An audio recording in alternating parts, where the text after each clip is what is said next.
Ready? Let's try it. It says, how Perseus slew the gorgon. Ooh. That's a weird name. It is a weird one, huh? It's just a person. Well, Perseus started on his journey to slay the gorgon, traveling over land and sea. His heart was joyful, for each day his winged sandals carried him as far as 7 days' journey. He went by Sithnus and Ceos and pleasant Cycladus in Attica. Ugh, a lot of weird names there, huh? Yeah. Well, until the sunny hills of Greece were behind him, and before him were the wilds of the north. Then he passed the Thracian mountains and walked through the moors and fens, until he came to the unshapen land and the place which has no name. And then he named it, and he called it George. George? Just joking. What did I name? Well, 7 days he walked through it until he came to the edge of the everlasting night. And there at last he found the 3 gray sisters by the shore of the freezing sea, nodding upon a white log of driftwood beneath the cold white winter moon, and chanting a low song together. There was no living thing around them, not a fly, not a moss upon the rocks. They passed an eye from one another, but still they could not see.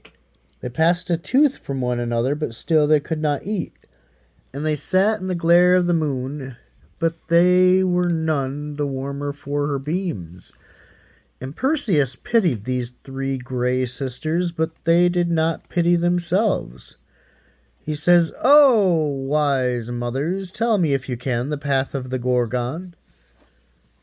Then one cried, "Who is this?"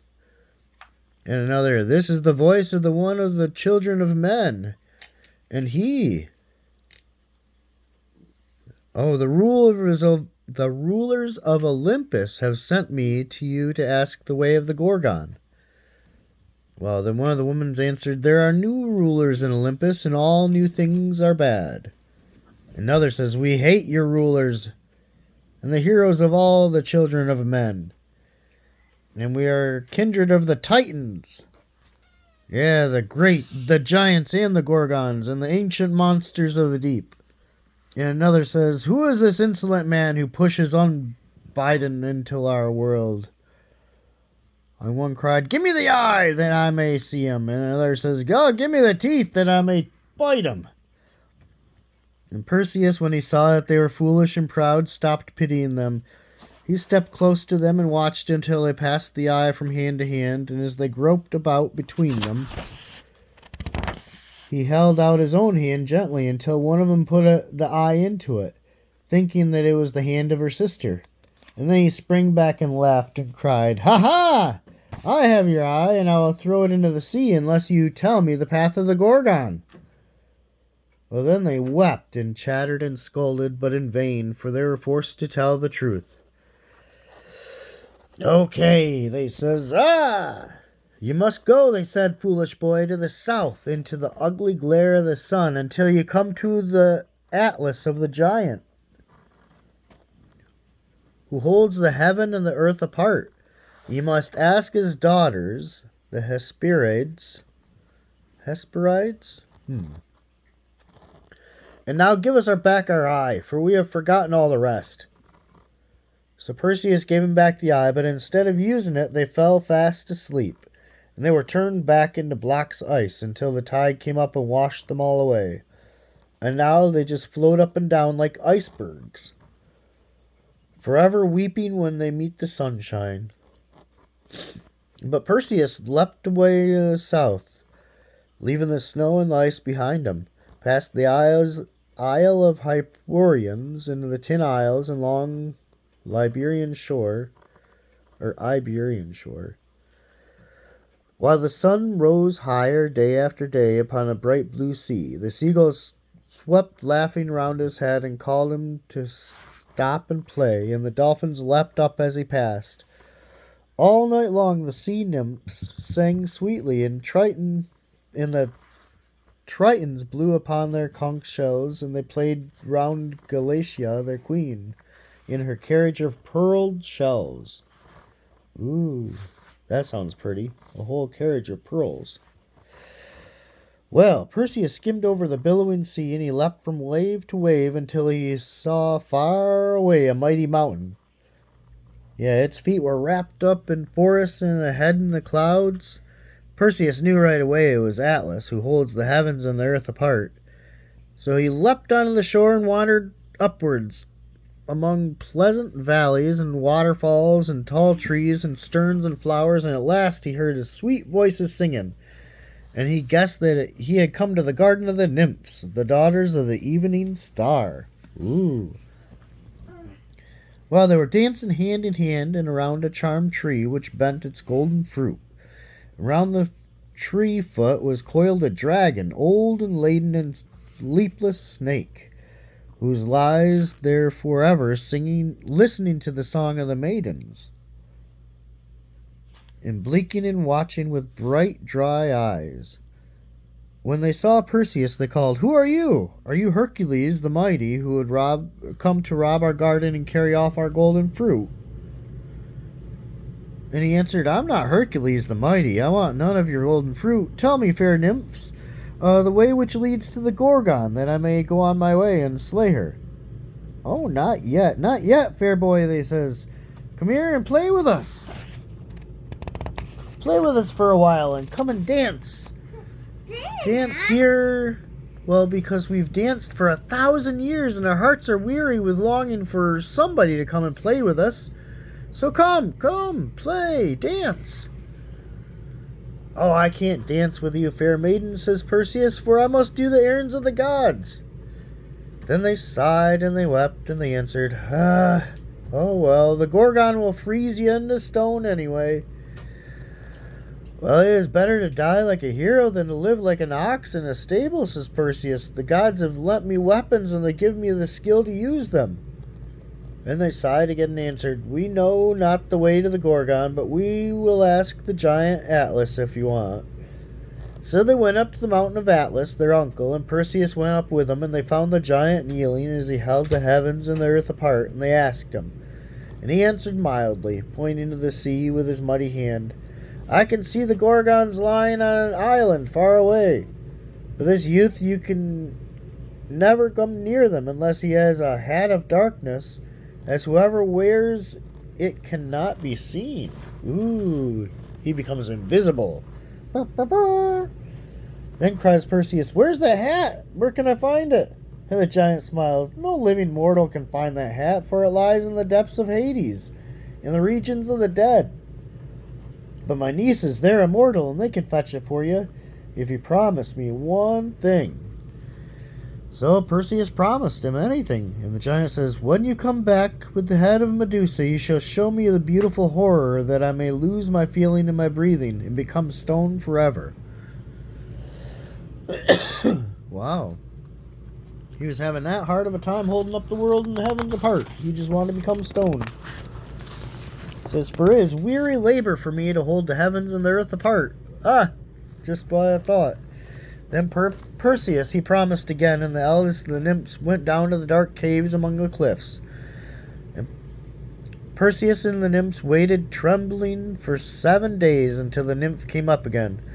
And her face was pale and her eyes dazzled with delight, for had she been long in the dreary darkness. But in her hand was the magic hat. And all the nymphs kissed Perseus and wept over him for a while. Then at last they put the hat upon his head, and he vanished out of their sight. Well, Perseus went on boldly far away to the heart of the unshapen island. Oh, excuse me.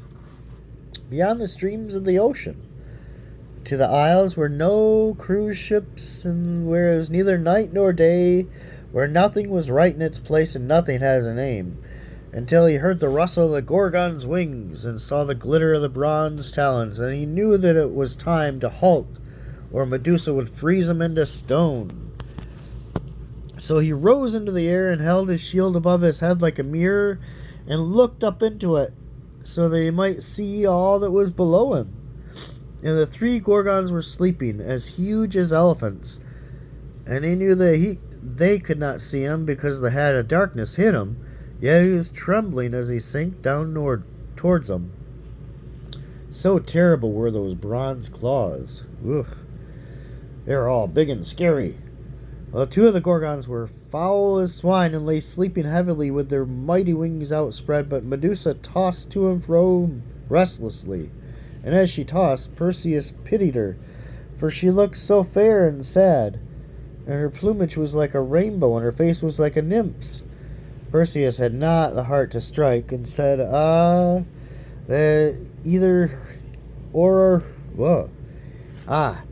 it had been either of her sisters.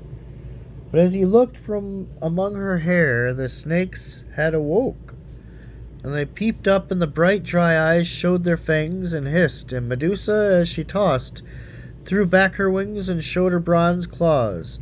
Then Perseus saw that for all of her beauty she was as foul and venomous as the rest, and he flew down and stepped boldly towards her.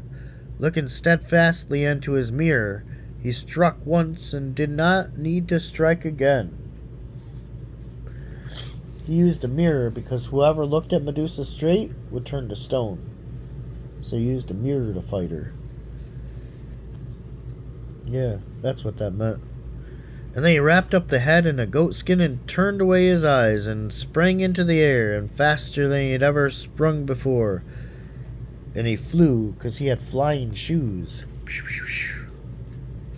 For Medusa's wings and talons rattled as she sank deep under the rocks, and her 2 sisters woke and saw her laying dead. And into the air they sprang, and yelling and looking towards him who had done the deed. 3 times they swung around and around like hawks who had hunted partridge, and 3 times they sniffed round and round like hounds draw upon a deer, until at last they struck upon the scent of the blood, and on they rushed, sweeping and flapping. And Perseus's blood ran cold as he saw them howling after him, and he called, "Bear me well now, brave sandals, for the hounds of death are at my heels."